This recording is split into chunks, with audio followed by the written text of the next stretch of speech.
5.5 वर्ष की आयु में भगवान अपने ग्वाल वालों के साथ गौओं को चराने के लिए गए। एक दिन भगवान अपने ग्वाल वालों के साथ यमुना के तट पर खेल रहे थे, तो भगवान ने देखा कुछ गौएं आई, उन्होंने यमुना का जल पिया और यमुना का जल पीते ही सब मूर्छित हो गई। भगवान ने ग्वाल वालों से पूछा, ये क्यों मूर्छित हो गए? तो ग्वाल वालों ने कहा, कन्हैया यमुना का जल दूषित हो गया है, इसमें काली नाग आकर के बैठ गया है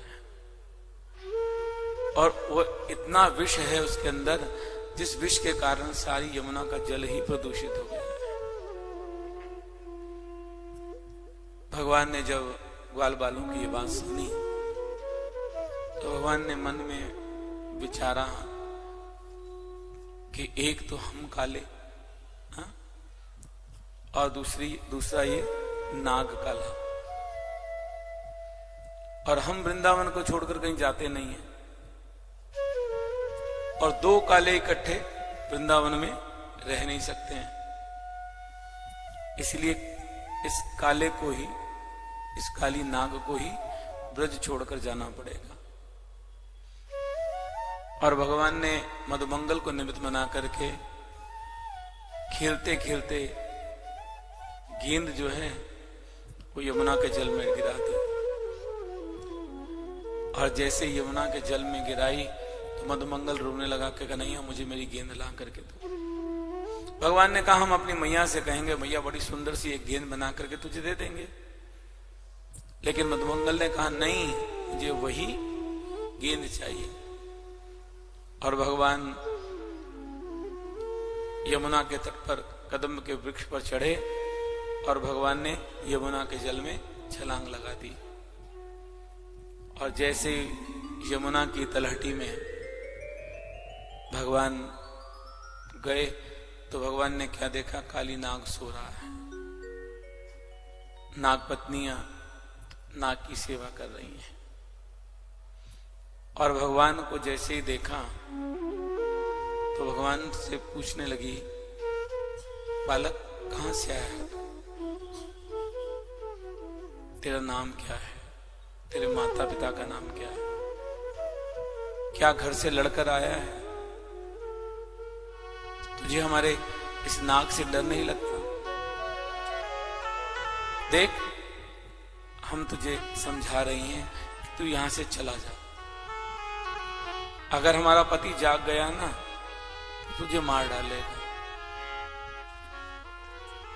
अब नाग पत्नियां भगवान से बात कर रही हैं और भगवान से बात करते हुए कहती हैं, कौन दिशा से आयो रे बालक,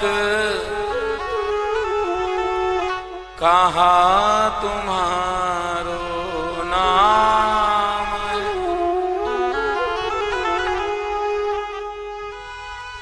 तुम्हारा नाम क्या है? किसके पुत्र हो? तो भगवान ने कहा, वासुदेव जी का पुत्र कहिए, गोकुल हमारो गाम है। माता देवकी जन्म्यार मैनू, कृष्ण हमारो नाम। नाग पत्नियों ने कहा, देख बालक, हम तुझसे प्रार्थना करते हैं, तू जो कहेगा हम तुझे देंगे, पर तू यहां से चला जा। भगवान ने कहा, मैं कुछ लेने के लिए नहीं आया, मैं तो तुम्हारे पति को नाथने के लिए आया। नाग पत्नियां कहती हैं, ले रे बालक, हाथों के कंगन, कानों के कुंडल, 1.25 लाख की बोरियां, इतना धन ले जाओ रे बालक, देहूं नागों से चोरिया। हम अपने पति से चोरी, तुझे सब कुछ दे देंगे, तू यहां से चला जा।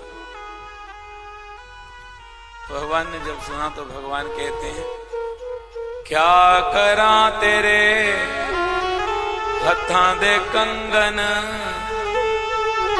कन्ना दे कुंडल, 1.25 लाख की बोरियां। श्रीमात यशोदा रानी दैया बिलोए, पाऊं तेरे काले नाग की डोरियां। भगवान कहते मेरी मैया जब माखन निकालती है ना, और जिस रस्सी से मथती है वो रस्सी बड़ी कठोर है, मेरी मैया के हाथ में छाले पड़ जाते हैं। तेरे नाग को नाथ कर ले जाऊंगा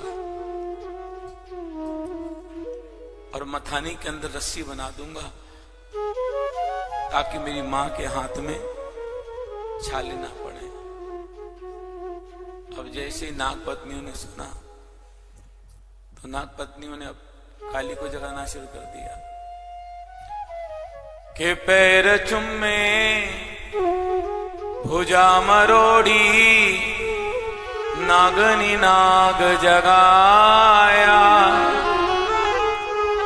उठो रे उठो बलवंत योद्धा, बालक नाथन आया। अब जैसे काली को जगाया, काली उठा और काली ने उठ करके भगवान के ऊपर छलांग लगाई। पहले तो भगवान को काली ने अपनी बहुत तेज पकड़ में बांध लिया, भगवान को मूर्छा आने लगी। फिर भगवान को याद आया तो भगवान ने अपना शरीर फुलाना शुरू कर दिया और काली की नस नस ढीली होने लगी, और काली के बंधन से मुक्त होकर भगवान ने एक छलांग लगाई और काली के फन के ऊपर जाकर भगवान खड़े हो गए और काली से कहा कि भैया देख, तेरे को वृंदावन छोड़कर जाना पड़ेगा।